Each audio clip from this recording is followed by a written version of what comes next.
back to my YouTube channel. Thank you for all the support. Please like, subscribe, and comment as well.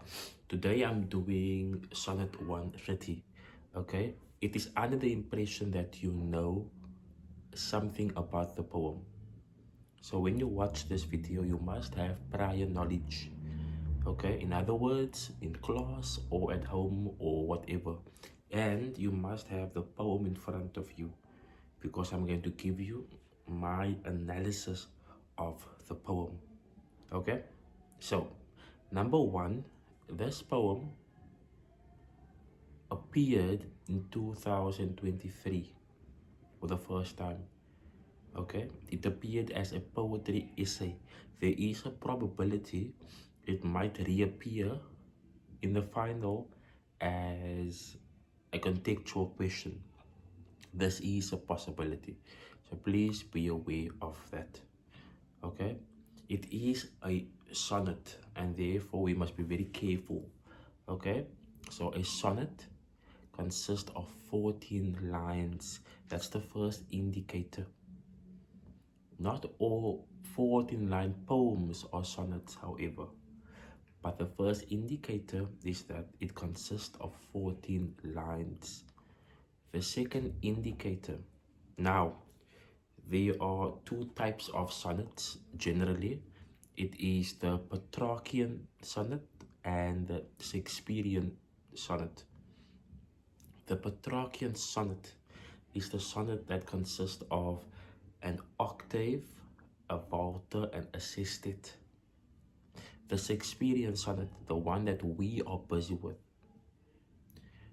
consists of 3 quatrains, a vaulter, and a rhyming couplet. Please be aware of that. You need to understand the structure of the poem before you can get into the analysis. Now, there are 3 quatrains. One quatrain consists of 4 lines. So if you look at the poem consists of 14 lines. Line 1 to line 4, that is one quatrain. Qua for quarter. Okay, line 5 to line 8, that is your second quatrain. Line 9 to line 12, that is your third quatrain. Okay, then you have a vaulter. Now a vaulter is an Italian word meaning to turn. So it is going to change or turn the direction of the poem. So if the poet is speaking about happiness in the 3 quatrains, after the vaulter, there's going to be a shift in tone and in meaning. And the poem is going to speak about sadness, for example. So whenever there is a vaulter, there is a shift. Okay, and this could be words like but, yet, however.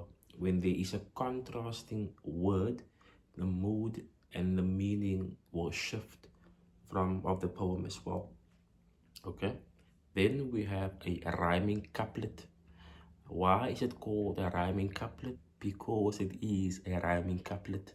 The last 2 lines, you will notice line 13 and 14, they have the same rhyme scheme, and it consists of 2 lines. So it's known as a rhyming couplet.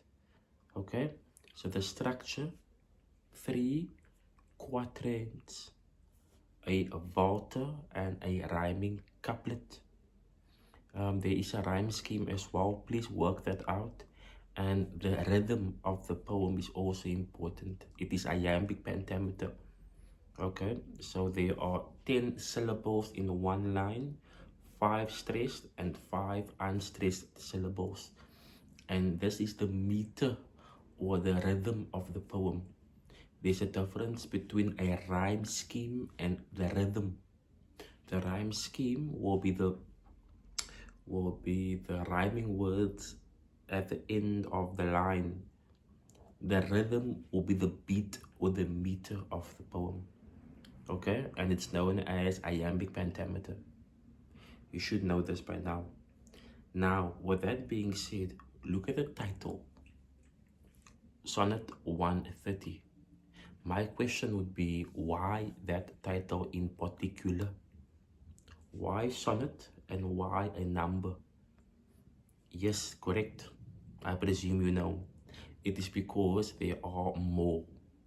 So there's sonnet number 1 up until sonnet 152, I presume. Sonnet 1 to 152. Okay? So from sonnet 1 to 126 or 127, the poet only spoke about men.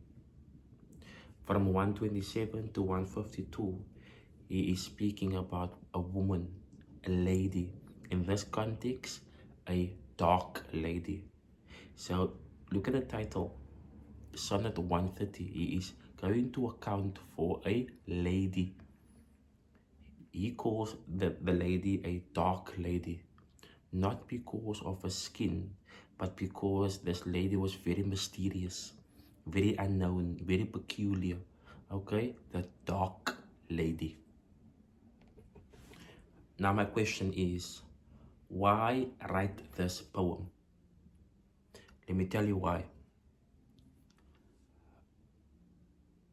Francis Petrarch, the founder of the Petrarchian sonnets, it was discovered that in many of the Petrarchian sonnets, people of that time, the Elizabethan time, they would paint a unrealistic picture of a lady or the characteristics of a lady. So in many of these poems, the poems will center around beauty and the unattainable and unrealistic expectation. Okay, so they will normally use a white lady with fair skin and blue eyes and long blonde hair, tall, beautiful. And this is the image that they will reinforce within poetry. Okay, and then over time, this image has been reinforced by other poets as well. So over time in society, what is happening is that this becomes the idealistic picture. And if you do not have those characteristics, you are deemed to be unattractive. You're deemed not to be beautiful. Okay, so in many of the poems during the Elizabethan time, they would paint this picture of a fair-skinned, blonde hair, blue eye individual. And if you do not have those characteristics, you are deemed to be unattractive. Okay, and according to the poet, this is unrealistic. Okay, so he is writing in response to that.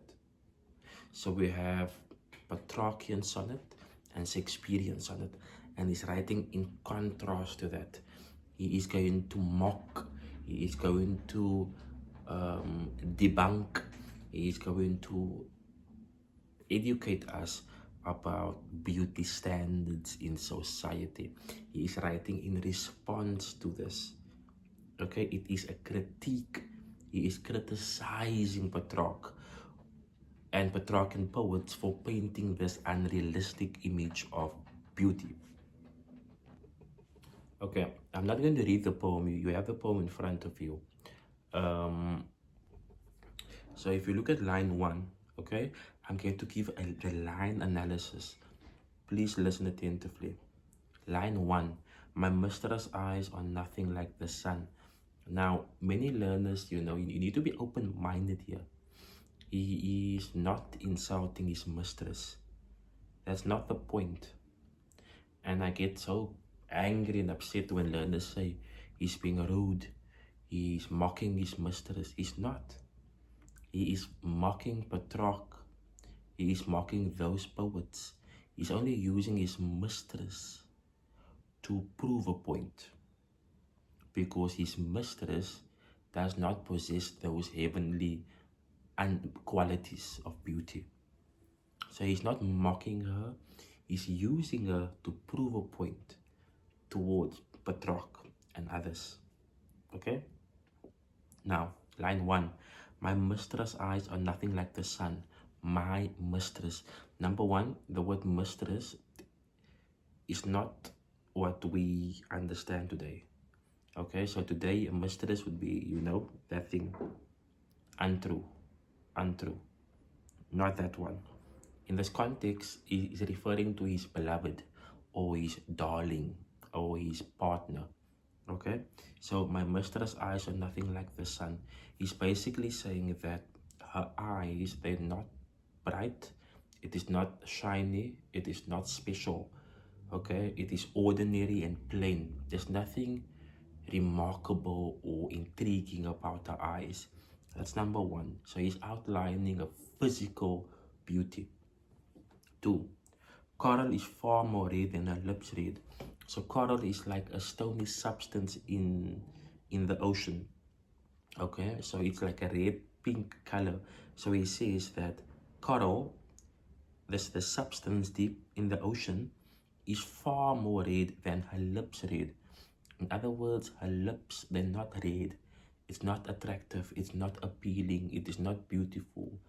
It is plain, nothing special about the lips.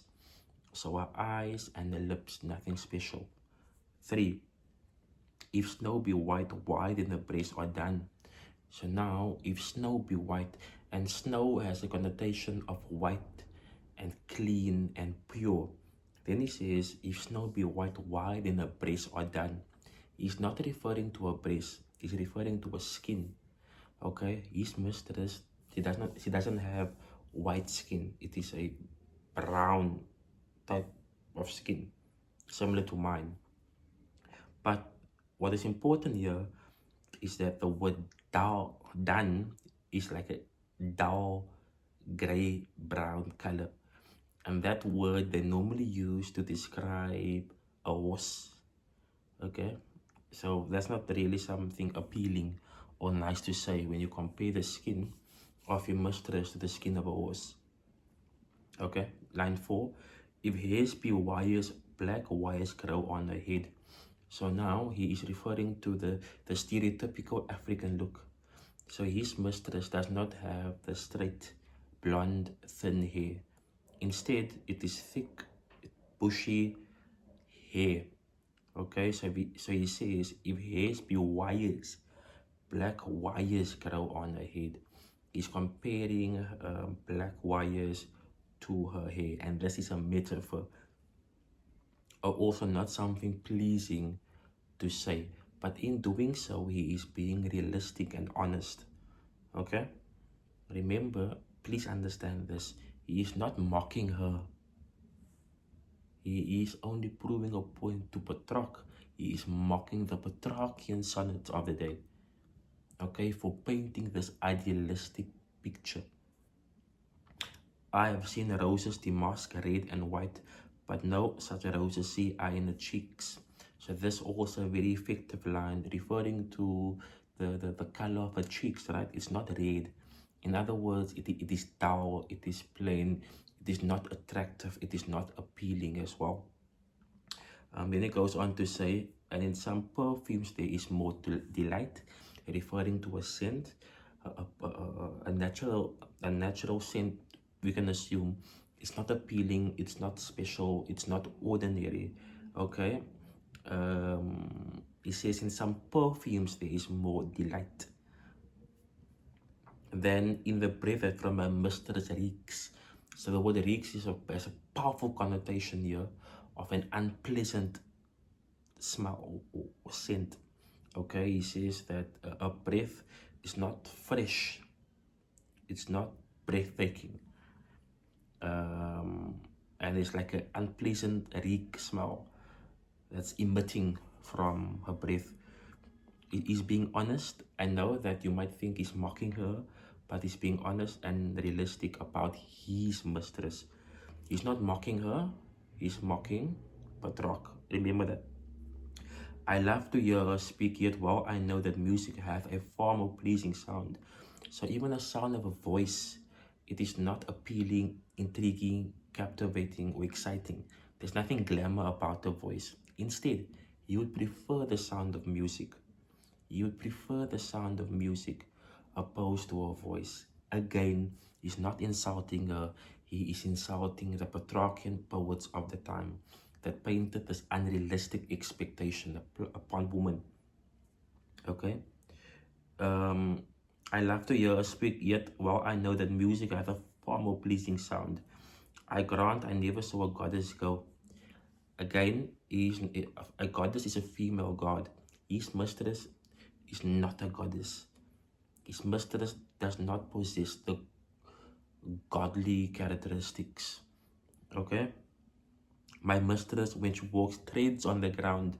So my mistress, or his mistress in this context, does not possess the stereotypical catwalk, model walk, okay, a runway walk that we see. It's an ordinary, it's a difficult walk. It's not really attractive. It's not appealing. There's nothing special about the walk, but he's being honest, he's being realistic, and that's the point. Okay, then he says, and yet now, from line 1 to line 12, you might argue he is insulting her. I do not want you to use the word insult. I want you to use the word anti-compliments. He's giving her anti-compliments from line 1 to line 12 because that is part of the 3 quatrains. Okay, now you understand. Now we have the Walter. The Walter there is and yet. So the word yet is a Walter. It's going to shift the meaning and the direction of the poem. Then he says, so remember he provided anti-compliments about her eyes, about her lips, about her hair, about her skin, about her cheeks, about her scent, about her breath, about her voice. Okay, and now he's going to provide a paradoxical view, a different view. And yet by heaven I think my love is rare.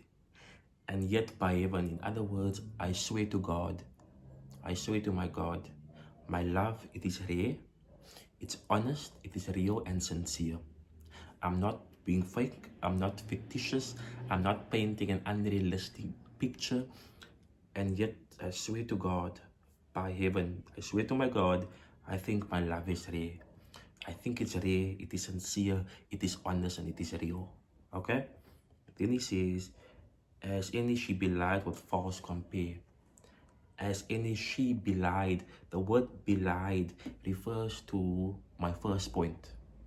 Society is lying to us. Society is painting an unrealistic expectation of beauty.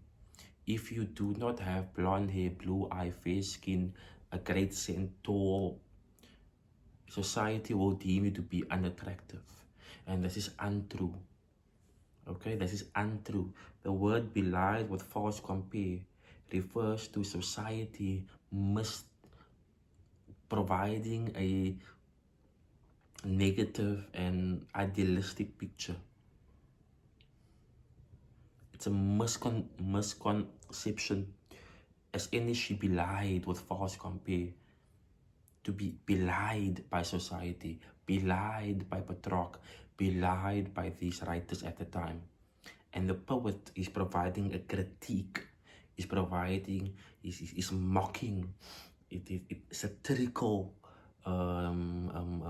view, where he's criticizing and is mocking Petrarch, but he's using his mistress to prove a point.